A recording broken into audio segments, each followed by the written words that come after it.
we are reading. Oh, mercy. Okay, so with my new book, I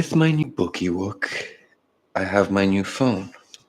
We went swimming today. There was a little accident where the phone required being made brand new again.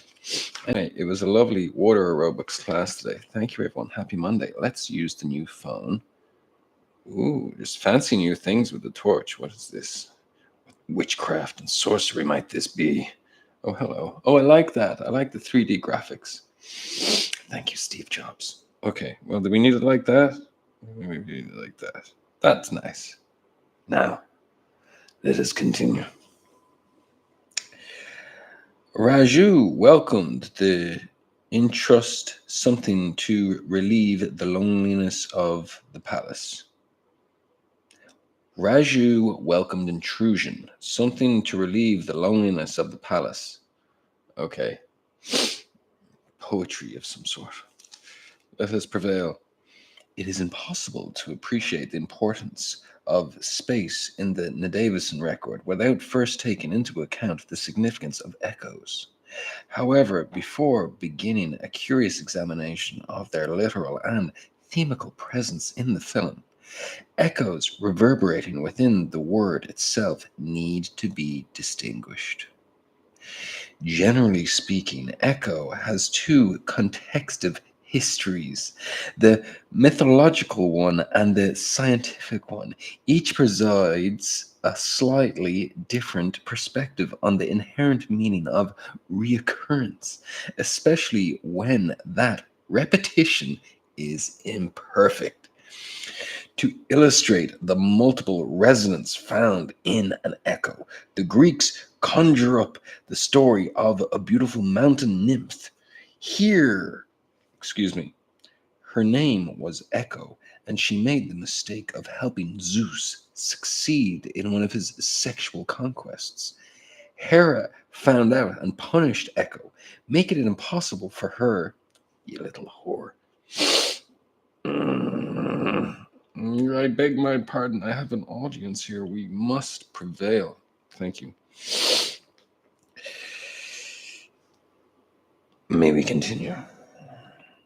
Echo fell in love with Narcissus, whose obsession with himself caused her to pine away until only her voice remained. Another lesser-known version of his myth has Pan fallen in love with Echo. Echo, however, rejects his amorous offers, and Pan, being the god of civility and restraint, tears her to pieces, burying all her except her voice. Antamali.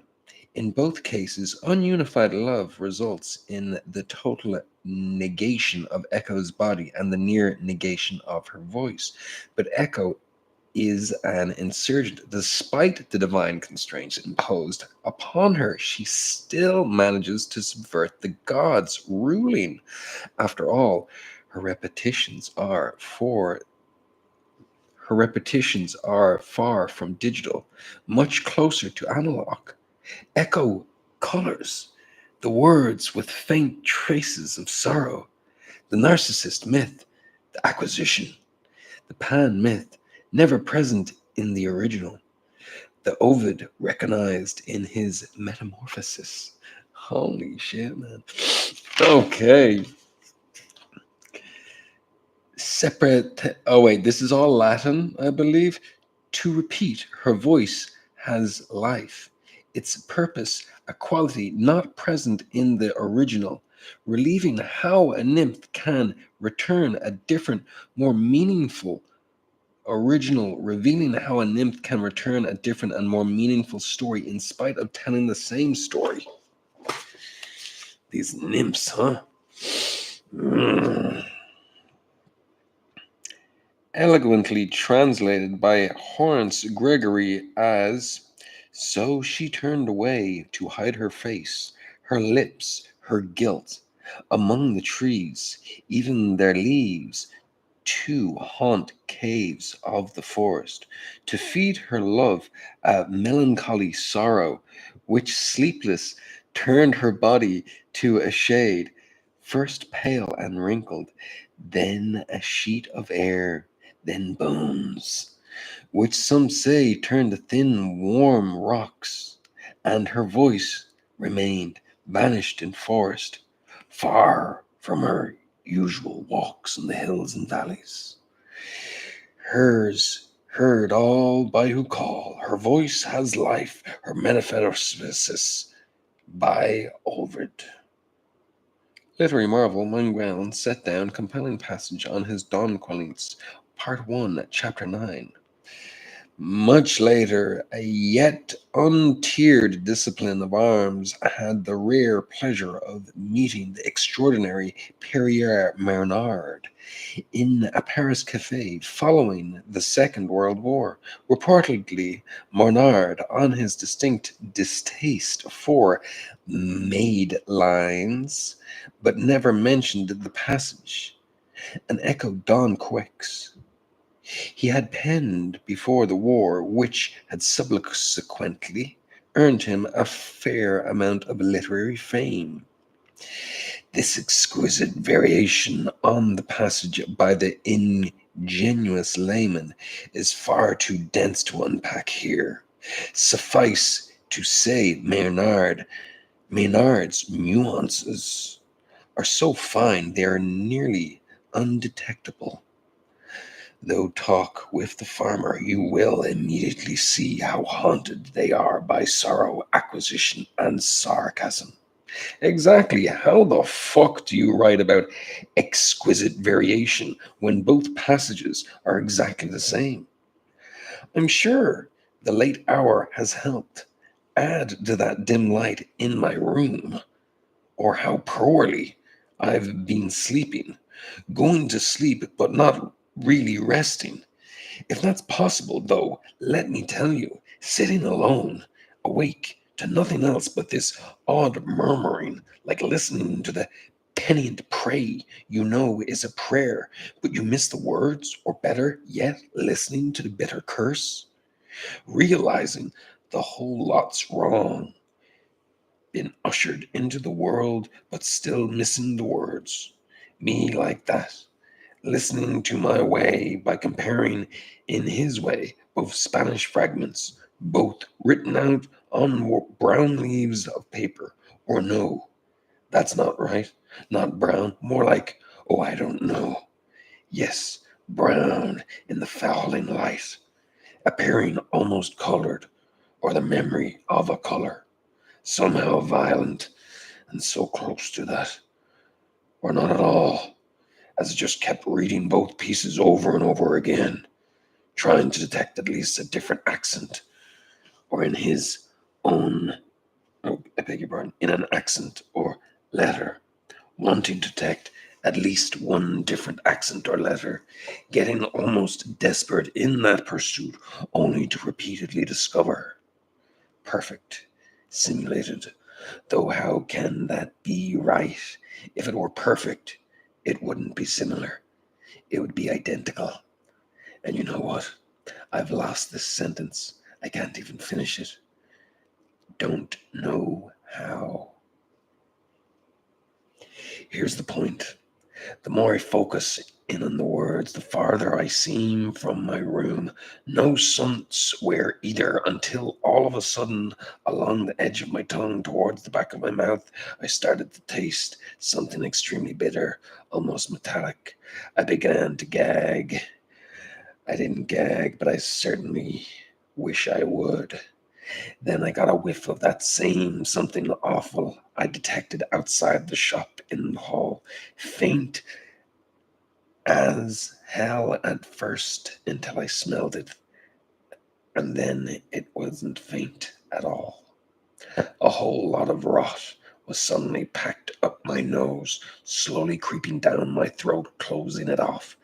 I started to throw up, watery chunks of vomit flying everywhere, sluicing out of me into the floor, splashing onto the wall, even onto this, except only cough.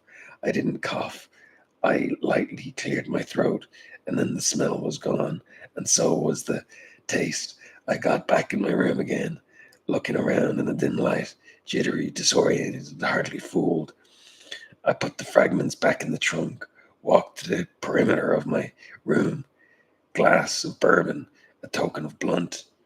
There we go. Bring on the haze. But who am I kidding? I can still see what's happening. My line of defense has not only failed, it failed long ago. Don't ask me to define the line either, or why exactly it's needed, or what it stands in defense against. I haven't the foggiest idea. This much, though, I am sure of.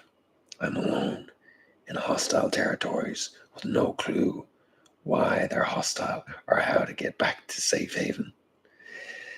An old haven, a lost haven, a temperature dropping, the hour having a pitching towards profound darkness.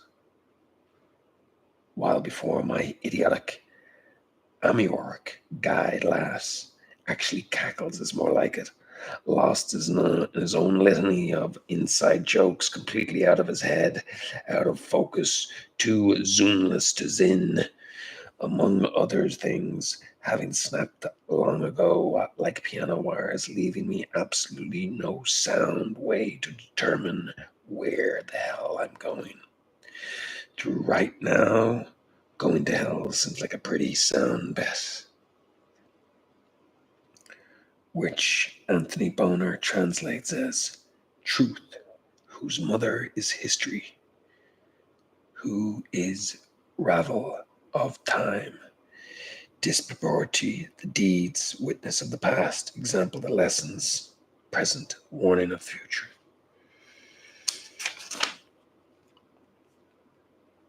Okay, that character piece seemed to end there. In his own befuddled way, John Hollander has given the world a beautiful and strange reflection on love and longing. To read his marvelous dialogue in Echo is to find its author standing perfectly still in the middle of the sidewalk, eyes wide with a cascade of internal reckonings, lips acting out so unintelligible discourse, inaudible to numerous students who race by him. Nothing his mad appearance and quite rightly offered him a wide berth as they escape into someone else's class. Hollander began with a vitral catalogue of literal echoes. For example, the Latin "de amulos Athena trive essere," echoed by the Greek "one," or Marcia Suta, Latin described by Echo as did, Greek as narcissist, rejoin emperor. Satu, to which Echo responds, sebete capre nostra. On page 4, he even provides a woodcut of Athorla's Carrick neural hall and Thorntonkunz. Nordlinge, 1684. Illustration: an artificial echo machine is designed to exchange clamor of 4 echoes: amor, more, our, and finally re, for, nor. Does Hollander stop there? His slim volume abounds with examples of texture transfiguration, though in an effort to keep from repeating the entire book, let this heart-wrenching interchange serve as a final example. We're having fun now. While the figure of Echo takes a special delight in clever word games, Hollander knows better than to limit his examination there. Echo may live in metaphors, puns, and suffix soils, ex el vitre in atris, but range extends far beyond those literal roles. For instance, the Rabbekanal Bat Kal means daughter of a voice, which in modern Hebrew serves as a rough equivalent of the word echo. Moulton knew it. God so condemned and left that command, soul, daughter of his voice.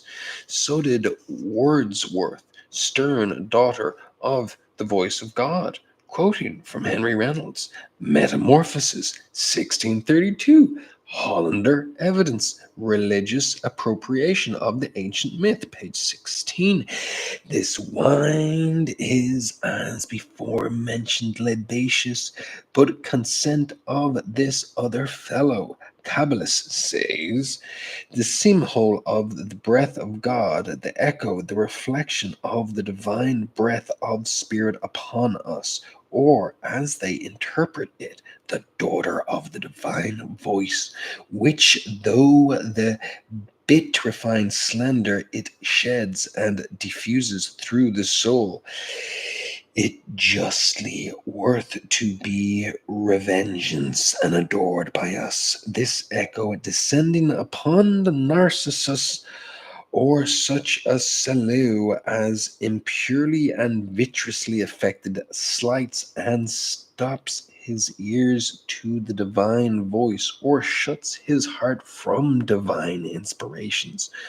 Through this beginning, Eldamore of not himself, but his own shadow, merely he becomes thence an earthly wake, worthless thing, a fit sacrifice for only eternal oblivion. We are rocking and rolling. Thus, Echo suddenly assumes the role of God's messenger, a female Mercury, or perhaps even Prometheus, deckened in tartla, with lamp in hand, descending unfortunate humanity. In 1989, however, the noted Southern theologian Hanson Edwin Rosen dramatically revisited this reading in a series of lectures diverging a Chapel Hill Rose referral to God's grand utterance, the biggest bang of them all. After discussing in depth the difference between the Hebrew divadar and the Greek largos, Rose took a careful accounting of St. John chapter 1 verse 1. In the beginning was the Word, and the Word was with God, and the Word was God. It was virtuous performance, but one that surely would have been regulated to those dusty shelves, already burdened with 1,000 years of seminary disclosure. He had not summed up his ruminations with his incendiary and still infamous conclusion. Look to the sky, look to yourself, and remember, we are only God's echoes, and God is Narcissus. Challenging. Rose pronounced recalls another equally important meditation. Why did God create a dual universe? So he might say, but not like me, I am alone. And it may be heard. There is no time or room or adequately address the complexity inherent in this passage, aside from noting how the voice is returned or fragrantly echoed, not with an actual word, but with the mere understanding that it was received, listened to, or as the text explicitly states, heard.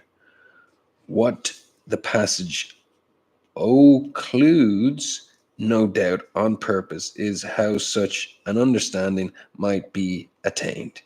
Interestingly enough, for all its marvelous observations, the figure of echo contains a startling echo on which performs a poet modulation on the voice sounded over a century ago while discussing Woodworth's poem, The Power of Sound. Hollander quotes on page 19 the following few lines: Ye voices, ye shadows, and images of voice, to hound and horn from rocky steep and rocky bestubbed meadows, flung back and in the sky's blue care reborn.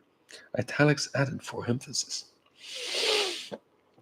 Perhaps it is simply a typographical error committed by the publisher, or perhaps the publisher was dutifully transcribing an error committed by Hollander himself. But just a scholar, but a poet as well, who in a tiny ship where a R replaced a V and a S miraculously vanished, reveals his own relation to the meaning of echo. A meaning Wordsworth, excuse me, a meaning Wordsworth did not share. Consider the original text. Oh, wow. Okay. Okay, we're jumping off the deep end here. We're having a good time. We're having a good time. It's a school night.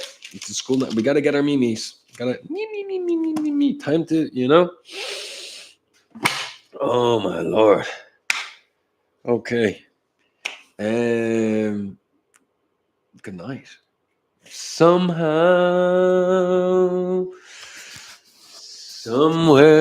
somewhere, somebody loves you. There you go, rocking and rolling. Life, oh life, oh life.